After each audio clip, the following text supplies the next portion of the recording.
কি হয়েছে আবার? তোমার নিয়ে তো ক্যাম্পাসে পলিটিক্স চলতেছে। আরে চলুক না, এটা নতুন কি বল। ক্লাবের প্রেসিডেন্ট হওয়ার জন্য তুষার তো উঠে বেড়া লাগছে। দেখ, ক্লাবের পজিশনে আমি এমনিও থাকতে চাই না, তোরাই জোর করে বসায় রাখছিস। তাহলে থাক তুই, লাঞ্চ করে নিস, আমি ক্যাম্পাস থেকে আসতেছি। স্যার, আপনি থাকতেও কিভাবে ঈশান আমার পোলাপানে গায়ে হাত দিল? আচ্ছা ঠিক আছে, আমি অ্যাকশন নিব, ডোন্ট ওয়ারি। আর স্যার, আপনি আমার পেছনে হওয়ার ব্যাপারটা নিয়ে এখনো তেমন কিছু জানান না। সেটা তুমি হয়ে যাবে, কমিটি ঘোষণার সময় আমাকে প্রেসিডেন্ট বানিয়ে দিব।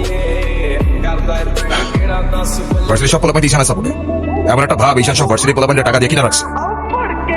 হ্যাঁ বললাম তো, বিষয়টা আমি দেখবো। আমার বিষয়টা কি তোমার বাবাকে বলেছিলে? আপনি আমারটা দেখেন, তারপর আমি আপনার দেখছি।